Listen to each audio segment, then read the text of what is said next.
자, 오늘 또 저희 포드링컨 다녀왔습니다.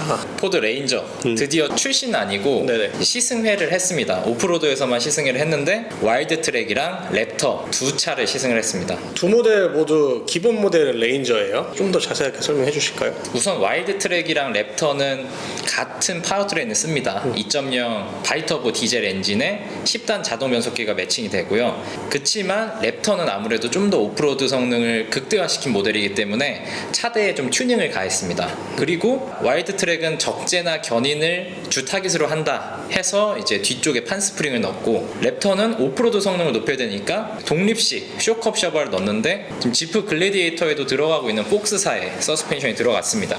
그럼 뭐 타이어 정도 차이? 레디얼 타이어와 AT 타이어, 오프로드 타이어 이 정도 차이가 있겠습니다. 픽업 트럭이 좀 많이 출시되고 있어요. 네. 사실 거의 쌍용에서 나온 픽업 트럭밖에 없었는데 콜로라도가 있고 쉐보레, 네. 지프에 또 글래디에이터가 있고 지금 이번에 또 출시돼서 더 늘었는데 네. 국내 소비자들의 그 아웃도어 레저 활동을 좀 많이 즐기는 걸 보면 픽업 트럭이 추가된 거는 참 좋은 일이라고 생각합니다. 두 모델 모두 동일한 크기인가요? 일단 휠 베이스는 같은데 전체적인 크기는 랩터가 더 큽니다. 길이도 길고 네.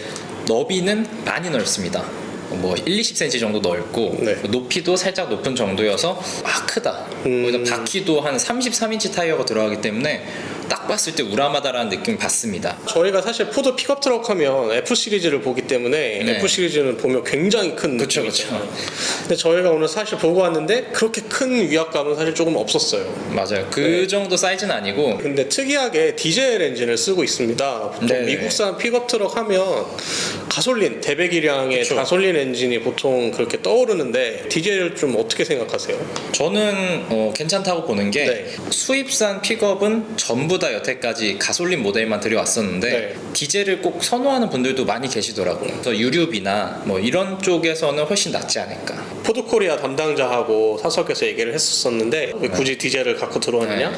그러니까 그쪽 답변으로는 모델이 들어오기 전에 국내 소비 한번 시장을 파악해 보니까 디젤 엔진 선호도가 좀 높아서 디젤 엔진을 갖고 들어왔다 이렇게 또 말을 하더라고요. 그리고 지금 4기통 2리터 엔진인데 최고 출력이 조금 높아요. 213마력이면 그게 낮은 편은 아니고 맞습니다. 토크가 또 51.0 네. 이로 굉장히 좀 좋은 편입니다. 1750부터 2000까지 토크 밴드가 좀 짧은 가까운 데서 발휘되기 때문에 그 오프로드 타기에는 좀 굉장히 좋을 거라고 생각을 하고 있습니다. 한편으로는 또 요즘 디젤이 트렌드가 아니기 때문에 그쵸. 이 부분에서는 조금 약점이 아닌가 하는 생각도 좀 들고 있습니다. 아쉽게도 저는 타보지를 못했어요. 네. 예, 상준 기자가 탔는데 두 모델 모두 다 시승하셨죠? 네. 좀 어떤 특징이 있었는지 간단하게 한번 말씀 좀 해주시죠. 서스펜션 차이가 큽니다.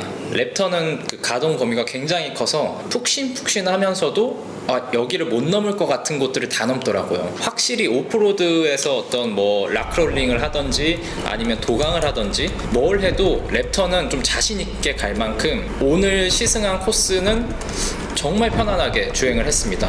제가 지켜봤는데 오늘 도강까지도 하셨어요. 그 코스는 사실 안전을 위해서 무난하게 지나갈 수 있는 정도의 수준이었는데 랩터로 하신 거죠? 둘 다 했어요. 둘 다 하셨어요? 네, 둘 다 했는데 와일드 트랙은 한 65cm 정도 되는 물이었고 네. 랩터는 한 85cm 정도 되는 물이었어요. 보닛 바로 아래쪽에 이제 흡기하는 그 라인이 있는데 그 높이가 한 115cm 뭐 그 정도 된다고 해요. 그래서 100cm 정도 되는 물은 천천히 지나간다면 네. 막 지나가면 이게 물이 들어오고 물살이 치니까 좀 쉽지 않겠는데 천천히 지나가면 거의 100cm 정도도 도강할 수 있다. 제가 해본 거 아니니까 단어는 못 드리는데 100cm는 들어가지 마세요. 근데 85cm 정도는 충분히 지나갔어요. 꽤 깊이 들어가네요. 그 약간 페리선 네, 배 타는 네. 느낌이었어요. 네. 그 랩터가 오프로드 막 이렇게 코스 이런 데도 좋았지만 자잘하게 모래랑 돌이랑 이런 게 있는 상태에서 질주를 한다고 해야죠. 시속 한 80km씩 달리면서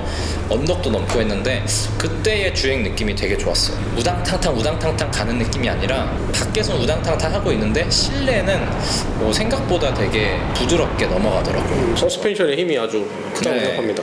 확실히 확실히 랩터는 여러모로 제가 좀 만족도가 높았었습니다.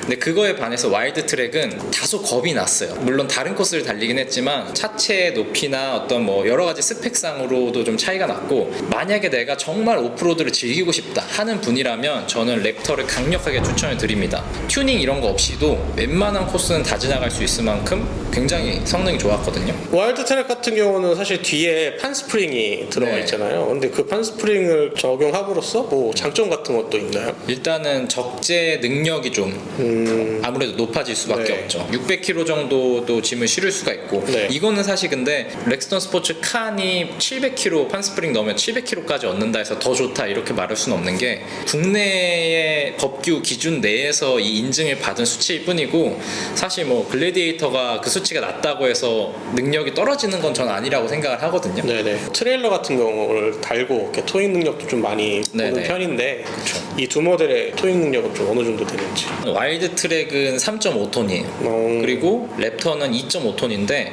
와일드 트랙은 조금 더 이런 견인 능력 같은 거에 신경을 쓴 편이고, 랩터는 견인보다는 정말 험난한 오프로드를 가는 데 목적이 있고, 뒤에 막 뭐 카라반을 연결해가지고 험난한 오프로드를 간다, 이건 사실상 좀 말이 안 되기 때문에. 네네. 그잖아요. 집이 전복될 수도 있는 거니까. 그렇죠. 그러니까 어쨌든 자동차는 그냥 단독으로 타보면 나쁜 차가 사실 없습니다. 근데 하지만 그죠, 저희가 항상 고민해야 되는 건 비슷한 가격대, 비슷한 성능을 내는 경쟁 모델을 항상 살펴보기 마련인데, 와일드 트랙 같은 경우는 콜로라도와 렉스턴 스포츠를 좀 꼽을 수 있고, 랩터 같은 경우는 저희가 생각하기에는 아마 글래디에이터와 가격제로 좀 맞지 않나 이렇게 생각하고 있거든요. 공교롭게도 렉스턴 스포츠 칸, 콜로라도, 레인저까지 다 비교적 최근에 타봤고, 네. 1, 2년 전쯤에 또 이 레인저를 저기 말레이시아에서 또 탄 적이 있어요. 확실히 와일드 트랙은 콜로라도랑 좀 겹치는 면이 많은 것 같아요. 네. 오프로드 능력으로 봤을 때는 두 차 다 훌륭한 편이에요. 근데 랩터는 확실히 이 콜로라도나 와일드 트랙과 비교해서 우위에 있다고 생각이 들 만큼 굉장히 좋았거든요. 네네. 오프로드 능력이. 제 생각에는 글래디에이터랑 만약에 붙인다 랩터를, 그러면 랩터 쪽이 더 나을 것 같아요.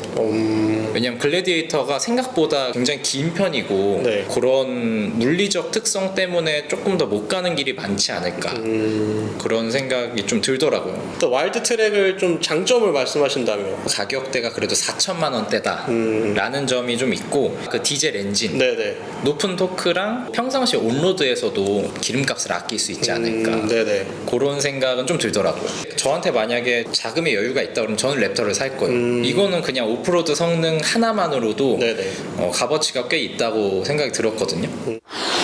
고민스러웠던 게, 실내외를 보니까 픽업이라는 장르 특성상 뭔가 사용 편의성이 되게 중요하잖아요. 네, 사람이 맞아요. 타는 것보다 사실 맞아요. 뭐 실내의 장식이 어떻고 이건 중요하지 않고, 네네네. 버튼이 편하게 눌리는지 혹은 뭐 적재함 사용하기 편한지 이게 중요하다고 생각하는데, 그 점에서는 이제 콜로라도보다 좀 떨어지는 거 아닌가 하는 생각이 들더라고요. 특히 저희가 그 적재함 공간을 좀 많이 살펴봤잖아요. 저희가 봤을 때는 상품성이 좀 많이 경쟁자들에 비해서 그렇게 높지는 않다 이렇게 평가를 했죠. 콜로라도 같은 경우에는 이렇게 발을 디딜 수 있는 그런 스텝 같은 게 있는데, 네. 이거는 좀 없는 편이고, 적재함 도어라고 하나요? 그것도 네네. 내려오는 게 이렇게 한 번에 툭 떨어지는, 그죠. 스무스하게 떨어지는 게 아니고 툭 떨어져서, 네. 또 무게도 그렇게 가볍지도 않아요.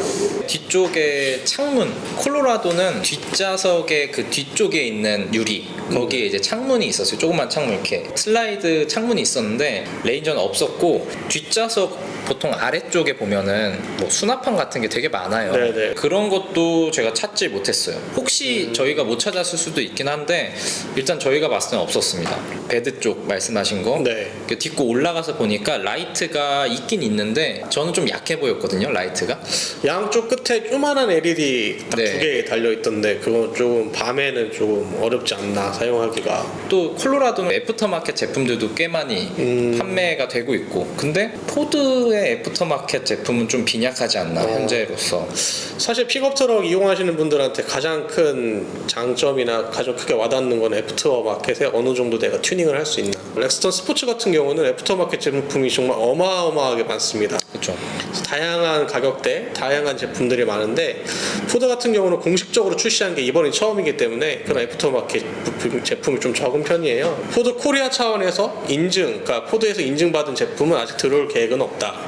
하지만 각 포드 딜러사에서 개별적으로 들어와서 아마 공급을 할 예정이고 어느 정도 수요 예측이 된다고 하면 그때 좀 갖고 와서 인증 제품을 공급할 거란 말을 들었습니다. 공식적으로 판매되는 제품에는 보증이라는 게 딸려 붙잖아요. 그쵸. 사실 이 파워가 굉장히 큰 건데 렉스턴 스포츠는 물론 가격대가 워낙 차이가 나니까 좀 뭐 비교라고 하기에도 민망할 수준이긴 하지만 그래도 이제 현실적으로 봤을 때는 쓰기 편하고 내가 다양하게 활용할 수 있는 차가 더 좋을 수 있는 거잖아요. 네네네, 맞아요. 그 머릿속에 맴돈 두 개가 문이 그냥 쾅 떨어지는 거랑 네. 그 쾅 떨어진 다음에 올라가려고 했는데 발을 디딜 데가 없는 거예요. 이런 것들은 많이 불편하지 않나. 제 서드파티 제품은 정확히는 모르겠지만 네네네. 공식적인 애프터 제품을 말씀드리는 겁니다. 저희는. 네네.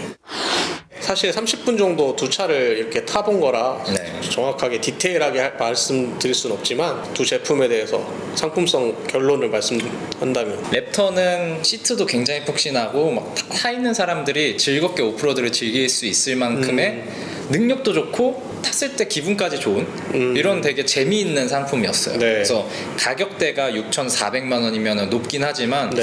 그만한 값어치가 있지 않나 저는 저 생각을 기본적으로 어느 정도 튜닝이 다 된 네. 상태니까 네. 타이어 같은 것만 조금 더 튜닝하시면은 괜찮은 차라고 생각을 했습니다. 네. 근데 와일드 트랙은 어떠세요? 무난하게 다 좋았는데 네. 아까 말씀드린 몇몇 부분에서의 그 편의성이 좀 안 좋은 부분 네. 그리고 가격대가 또 콜로라도랑 안 붙일 수가 없어요. 네. 근데 콜로라도는 3천만 원대부터 시작을 해서 옵션에 다 넣어도 5천만 원 정도밖에 안 되거든요. 네네. 와일드 트랙보다 더 싸죠. 적당한 오프로드 그리고 뭐 견인 혹은 차박 이런 거를 생각을 하면 와일드 트랙이랑 콜로라도를 놓고 심각하게 고민을 할 것 같아요.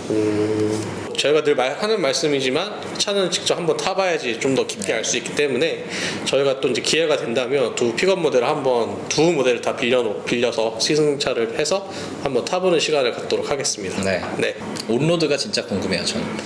저도 픽업 트럭은 사실 대부분 온로드에서 타기 때문에 주행성이 좀 필요할 거라고 생각합니다. 다음에는 차를 직접 시승하고 더 자세한 시승기를 들려드리도록 하겠습니다. 감사합니다. 감사합니다.